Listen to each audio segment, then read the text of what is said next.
Mga sangkay, kumpirmahin po natin ngayon kung totoo nga bang nahuli na itong si Senator Bato de la Rosa doon po sa Davao. Kasi nga po may mga sabi-sabi po talaga, meron po ngayong kumakalat na chismis na nahuli na nga po ang senador. Ngayon, nagsalita na nga po ang NBI Director at alamin po natin kung ano ang totoo tungkol dyan.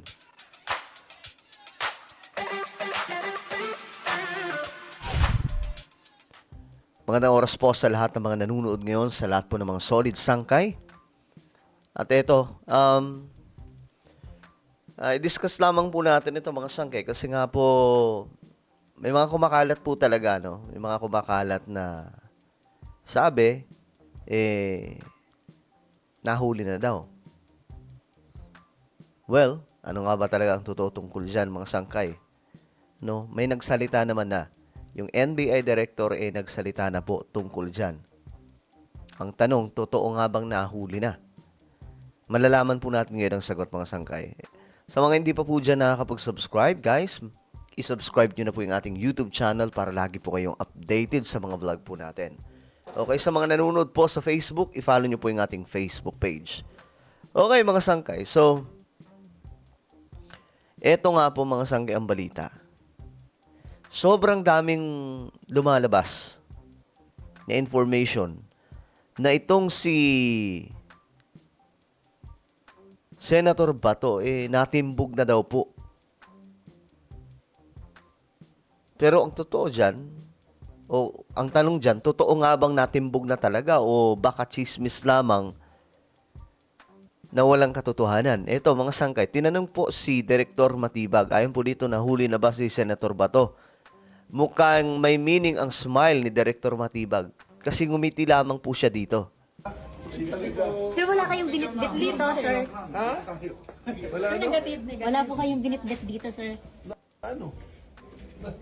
Kay Senator Bato po kung nahuli na. Because Wala. Okay, wala. Pero mukhang seryoso naman siya dito. Sinabi niyang wala-wala. Dito, nakangiti siya. Sir, wala kayong binitbit dito, sir. Yan. Dito nakangiti siya, oh. Ha?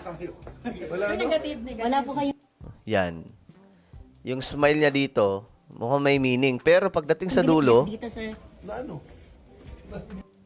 kay Senator Bato po kung nahuli na. Because Wala.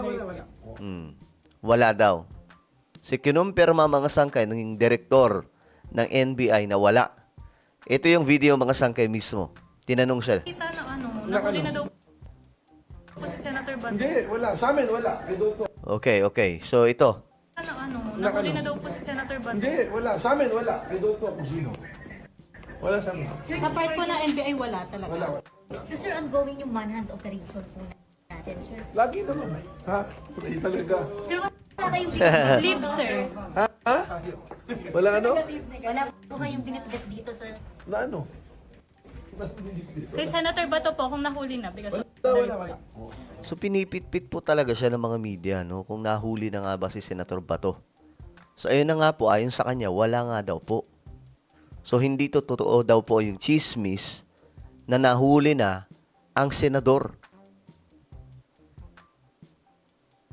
Kalat na kalat po kasi ito ngayon. Actually, na-vlog ko na nga po ito na masyado lang interesting kasi hanggang ngayon, mga sangkay, umiikot po yung chismis pa rin na si Senator Bato nasa kote na nga daw po.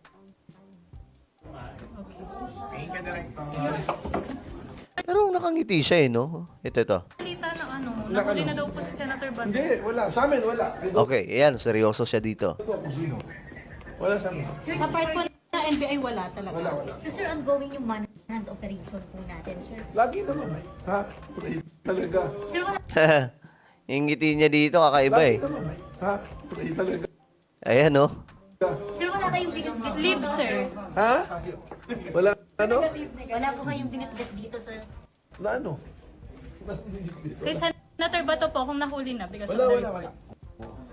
So, wala. So, hindi nila napilit si Matibag na magsalita.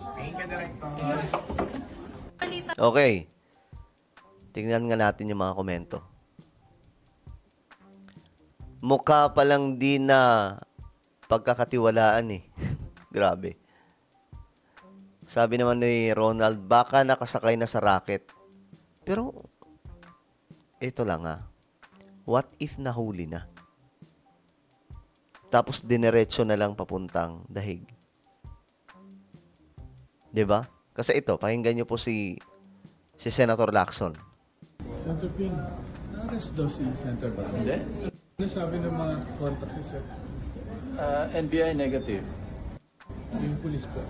Wala pang feedback. Saka yung armed forces. You've been asking pero negative so Yeah. far. Yeah. Yung NBI, talagang wala raw. Negative daw po. Kasi kung nahuli yun, nasa airport na yun. Sige, thank you sir. Yeah, sige. Okay, so ayan mga sangkay. Ang sabi po ni Senator Lacson, may mga intel din naman po siya. Tinanong na niya yung NBI, wala daw po talaga. Yung police naman at AFP, wala pa daw response up to now. Kung totoo nga bang nahuli na si Senator Bato. Kasi sabi po niya mga sangkay, kung totoong nahuli na si Senator Bato, malamang nasa airport na daw po yan. Ulitin po natin. Senator Ping, na-arrest daw si Senator Bato. Hindi. Ano sabi ng mga contact ni Sir? NBI negative. Yung police po. Wala pang feedback. Saka yung armed forces. You've been asking pero negative so Yeah. far. Yeah, yung NBI, talagang wala raw. Negative daw po. Kasi kung nahuli yun, nasa airport na yun. Correct. Sige, thank you sir. Yeah. So talagang tutuluyan siya kapag nahuli siya. No? Gets niyo yun? Kung mahuhuli siya mga sangkay, tutuluyan sa Senator Bato at dadalhin po sa talagang dahig. Kasi yun ang sabi ni Senator Lacson eh. Nahuli yun, nasa airport na yun. Kasi kung nahuli yun, nasa airport na yun. Sige, thank you sir. Yeah.